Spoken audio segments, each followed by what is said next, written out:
radical left, that Wolf, who's a third-rate writer, was conspiring with Jeffrey Epstein to hurt me, politically or otherwise.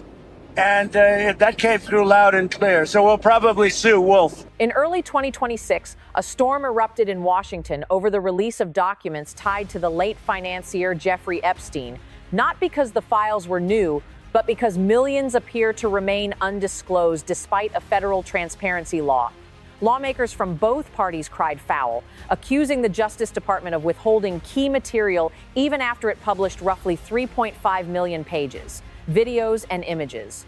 According to public reporting, some critics insist the disclosure is incomplete and redactions may be excessive. Survivors denounced privacy failures, and lawmakers demanded explanations, fueling a crisis of trust in governmental transparency. In November 2025, Congress overwhelmingly passed the Epstein Files Transparency Act, designed to compel full disclosure of Justice Department documents related to the Jeffrey Epstein investigation, and President Donald Trump signed it into law. But when the deadline arrived on the 19th of December 2025, the department released only a modest initial tranche of records, 125,000 pages, far fewer than the millions it had identified as potentially responsive. By late January 2026, the department said it had published roughly 3.5 million pages, plus 2,000 videos and 180,000 images. Deputy Attorney General Todd Blanche called the release compliant with the act and insisted it reflected the department's effort to review and protect sensitive material, including victim privacy and legally privileged material.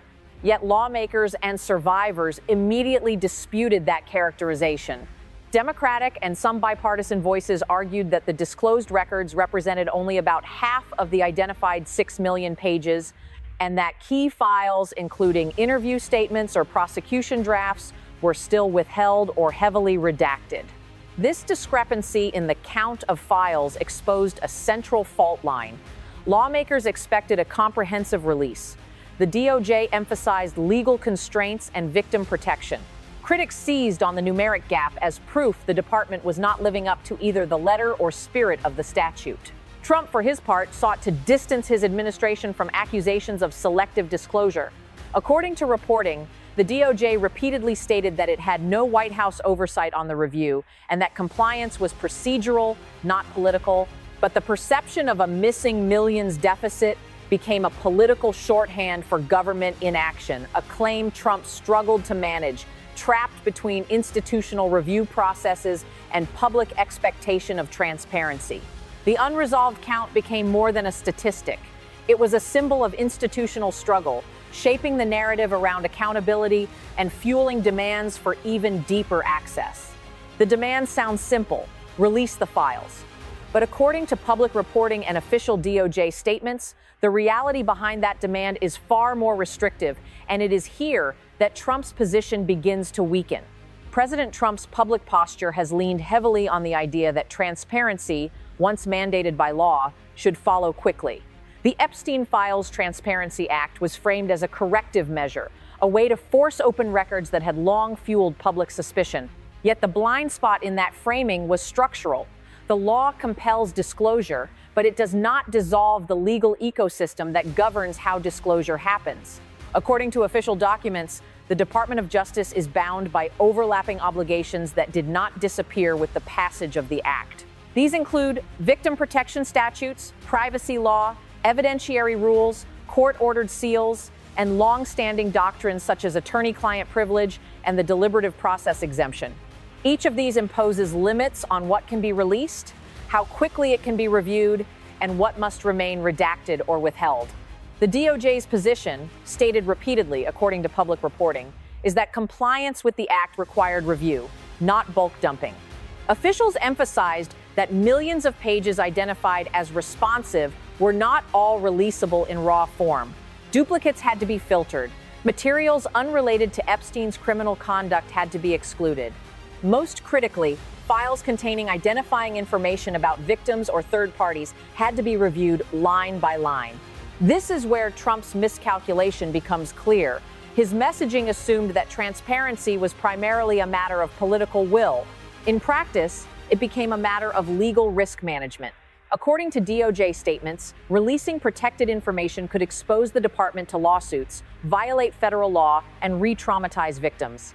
None of those risks could be waived by presidential preference. When errors did occur, including instances where victim information appeared in released materials, the department faced immediate backlash and pressure to pull documents back and tighten redactions.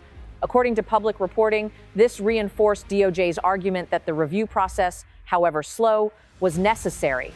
But politically, it had the opposite effect. Each correction was interpreted not as caution, but as evidence of incompetence or concealment. Trump's response options narrowed further at this point. He could demand speed, but speed increased the risk of legal violation. He could demand restraint, but restraint fed accusations of obstruction. The DOJ, operating within its statutory mandate, chose caution. Trump, meanwhile, could neither override that choice nor convincingly explain it to a public primed for decisive action. Institutional resistance played a central role here. Federal courts retained authority over sealed materials. Judges, not the executive branch, determine whether certain records can be unsealed. According to public reporting, many Epstein-related documents remain subject to such orders. Even Congress lacks unilateral power to override those protections without further judicial proceedings. This created a fundamental imbalance. Trump was politically accountable for transparency outcomes, but legally detached from the mechanisms producing them. The DOJ could cite law, courts could cite precedent. Trump could only cite intent. The consequences were destabilizing. The longer the review process continued, the more suspicion hardened. Technical explanations about duplication rates, privilege categories, and statutory limits did little to reassure a public focused on a single question: what is still missing? According to public reporting, lawmakers seized on this gap, arguing that legislative intent was being frustrated by bureaucratic interpretation. But intent does not negate law. That is the constraint Trump failed to resolve. The Transparency Act created expectations that outpaced the system's capacity to deliver without violating its own rules. The DOJ became the face of restraint. Trump became the symbol of unmet promise. By the end of this phase, the dispute had shifted. It was no longer about whether documents existed. It was about whether the American legal system could move faster than its own safeguards allow. And in that contest, Trump's leverage diminished, replaced by a process he could neither accelerate nor dismantle. At the center of the Epstein files dispute sits President Donald Trump, not as a commanding figure directing outcomes, but as a political actor boxed in by institutions he cannot override. According to public reporting, Trump signed the Epstein Files Transparency Act with the language of openness and accountability, framing the law as a corrective to public distrust. Yet once implementation began, the limits of presidential leverage became unmistakable. Trump's posture throughout this controversy has been rhetorically simple. Transparency is good, secrecy is bad, and the public deserves answers. But the blind spot in that posture lies in a basic institutional reality. The president does not personally control evidentiary review, redaction standards, or compliance with victim protection statutes. Those powers reside inside the Department of Justice, the federal courts, and a dense web of statutory obligations that cannot be waived by political will. This is where the miscalculation hardened. Trump appeared to assume that once the law was signed, disclosure would follow as a mechanical consequence. Instead, according to statements from the DOJ, the release triggered a multi-layered legal review process involving millions of pages, duplicate materials, sealed records, and files governed by privacy law. The president could endorse transparency, but he could not accelerate or simplify that process without colliding directly with legal constraints. As the first disclosures landed, the political pressure intensified. Lawmakers scrutinized the numbers. According to public reporting, DOJ acknowledged identifying roughly 6 million responsive pages, but publishing approximately 3.5 million. That numeric gap became the focal point of the controversy, even though the department explained that the remainder included duplicates, privileged material, or content restricted by law. The explanation was technical. The backlash was political. At this stage, Trump's role shifted from advocate to bystander. He did not release alternative figures. He did not define what constituted a file.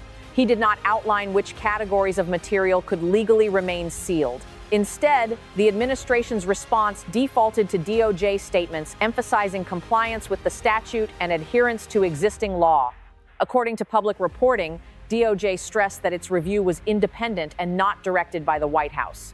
That independence, while legally significant, proved politically costly. The narrative vacuum filled quickly. Critics framed the dispute not as a legal disagreement but as a failure of will. Some lawmakers described the disclosure as incomplete. Survivors groups condemned redaction errors and demanded accountability. Media coverage amplified the sense that something was being withheld, even as officials insisted the opposite. Trump's miscalculation here was not malicious intent, but overconfidence in symbolic action. Signing the law created expectations that could not be satisfied on a political timetable. Once those expectations were unmet, the president lacked the institutional tools to force a resolution. According to public reporting, courts retained authority over sealed records. Privacy statutes continued to govern victim information. DOJ attorneys remained bound by professional obligations. This clash exposed a deeper structural tension. Transparency is not a switch presidents can flip. It is a negotiated outcome shaped by law, process, and institutional risk. Trump's messaging suggested immediacy. The system delivered a delay. As pressure mounted, lawmakers escalated. According to public reporting, members of Congress demanded briefings, sought access to unredacted files, and questioned whether the DOJ had fully complied with legislative intent. Yet even congressional authority has limits. Oversight can compel explanations, but it cannot unseal records protected by court order without judicial action. This meant that even as political scrutiny intensified, the mechanisms for change remained slow and constrained. Trump's remaining options narrowed visibly. He could publicly attack the DOJ, but that would undermine the department's legal standing and risk accusations of interference. He could demand faster disclosure, but DOJ had already cited statutory barriers. He could attempt legislative fixes, but those would take time and still face constitutional limits. Each path carried political cost without guaranteeing substantive change. The consequence was a familiar pattern. Trump appeared reactive rather than directive. According to public reporting, statements from his administration emphasized that DOJ was complying with the law, even as allies criticized the pace and scope of disclosure. This dual posture, endorsing transparency while defending institutional restraint, diluted the administration's credibility on both fronts. Meanwhile, the focus of the story shifted. Epstein himself receded into the background. The files became less about past crimes and more about present governance. The public debate centered on whether American institutions could deliver accountability without violating their own rules. Trump was no longer shaping that debate. He was responding to it. The destabilizing effect of this shift should not be understated. Transparency controversies thrive on uncertainty. Every unexplained redaction, every disputed number, every delayed release reinforced suspicion. According to public reporting, even DOJ acknowledgments of error, such as unintentional exposure of victim information, intensified scrutiny rather than easing it. Corrective action looked like retreat. Caution looked like concealment. Trump's political leverage eroded accordingly. His signature achievement in this episode, the passage of the transparency law, became the very mechanism exposing his limitations. He could point to the statute. He could point to the volume of material released, but he could not close the gap between what the public expected and what the law allowed.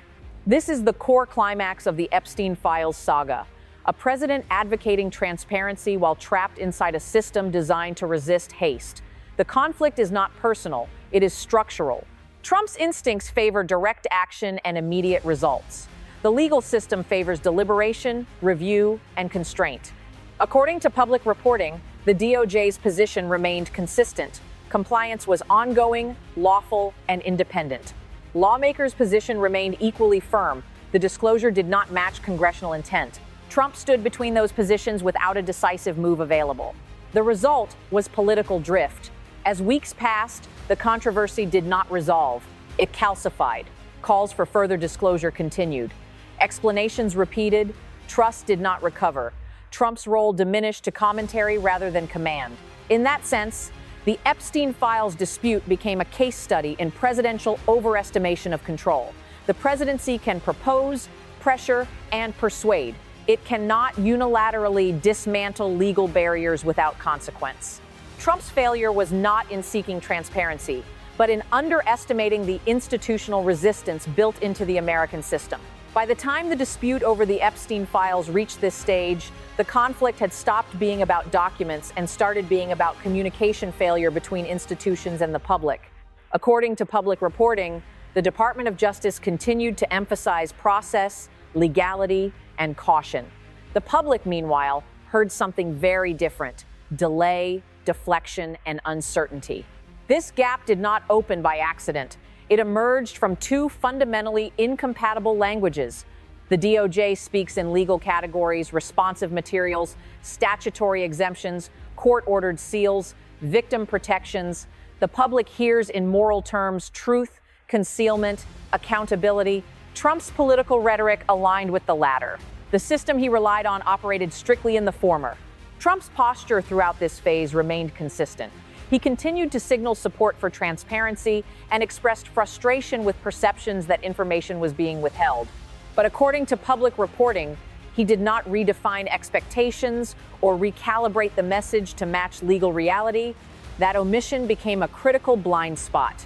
By failing to translate institutional limits into public understanding, the administration allowed suspicion to harden. The DOJ, for its part, spoke carefully and narrowly. Officials stated that disclosures were ongoing, lawful, and independent. They reiterated that not all identified materials could be released, and that some content required redaction or withholding under federal law. According to public reporting, these explanations were technically accurate. Politically, they were insufficient. What the public heard was repetition without resolution. Each statement that emphasized compliance raised a new question. Compliance with what, exactly, and compared to which benchmark? Lawmakers exploited that ambiguity, arguing that legislative intent was being undermined even if statutory text was being followed. Survivors' advocates added further pressure, criticizing both incomplete disclosure and redaction failures that exposed sensitive information. Trump found himself caught between these interpretations. If he echoed DOJ language, he appeared dismissive of public concern. If he echoed critics, he appeared to undermine his own administration's legal posture. According to public reporting, the White House largely avoided direct confrontation, deferring to DOJ statements. That choice preserved institutional norms but cost political momentum. The media environment amplified the tension. Coverage focused heavily on disputed numbers, millions identified versus millions released, without always clarifying how those categories differed. Redactions were visually striking and easily framed as concealment.